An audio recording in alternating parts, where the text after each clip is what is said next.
Hey everybody, this is Dan. Welcome back to History 3380. This is Module 2, and this week we're going to talk about patent law and trademarks, and you have a couple of great articles to read. It's a little more exciting than capitalism, what we talked about last week, because you're going to get to see some inventions, but it's also important because as we move forward throughout the semester, we're going to look at a lot of new things. We're going to look at inventions ranging from, flour mills to iPhones. So as you read through, you're going to read a lot about patent law, and it's important that you understand just what a patent is.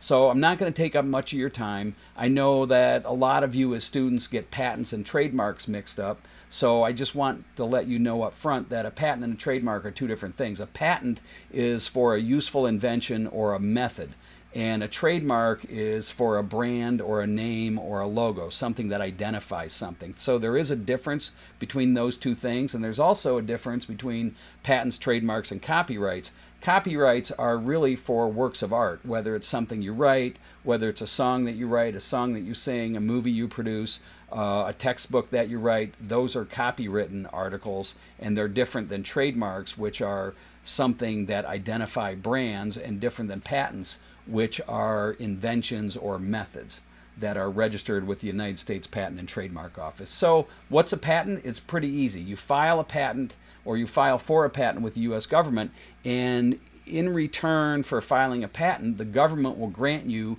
basically a monopoly on that item for a period of 20 years. Now, the terms of patents used to be 17 years, but now it's a 20-year term. So if you invent a new drug, for example, and you supply the patent office proof that it works, and you give the patent office the formula for that drug, and if they grant you a patent, you are allowed to be the sole producer of that drug for a period of 20 years. Now, since you own that invention or own that formula, you can either make it yourself or you can license it to someone else to make. And that's what most people do who file patents. So it doesn't mean that if you get a patent on something, you're going to be able to sell it and make a lot of money. You have to be able to manufacture it, or you have to be able to license it out to someone else who can manufacture it. And it's not easy to get a patent, nor is it cheap. To get a utility patent, it costs at least $10,000 and usually about $30,000 by the time the patent is prosecuted by a patent attorney through the U.S. Patent and Trademark Office.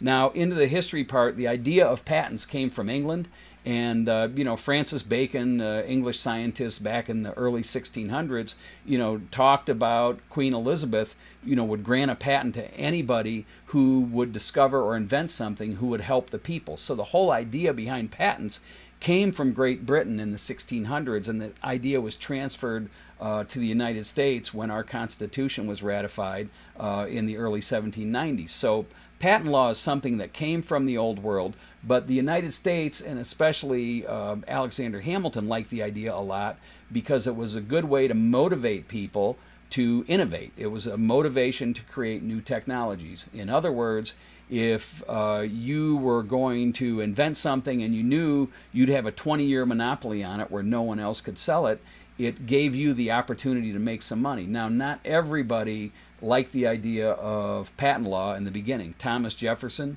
Ben Franklin, they felt like everything should be open source. They were really not keen on the idea that one person would have a monopoly on an invention.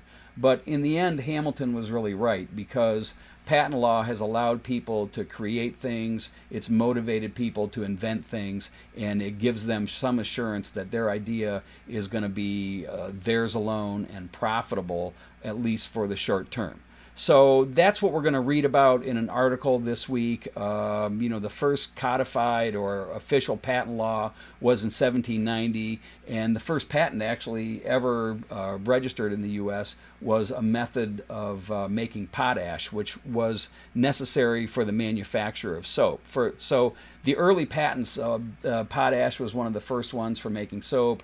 Oliver Evans, an inventor that you'll hear about, invented a method for making flour, and you'll see a picture of that in the course lecture in this module.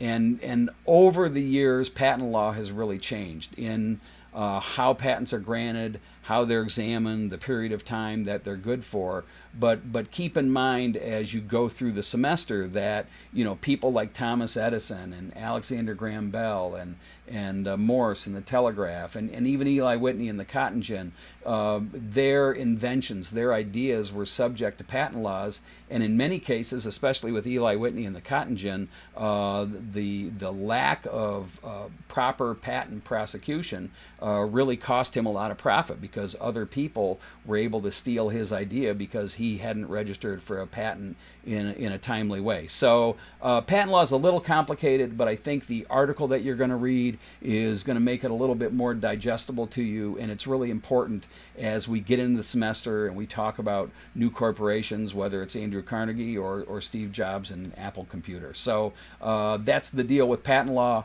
I look forward to reading your discussion posts this week. I hope you have a safe week. Go Rockets. See you later.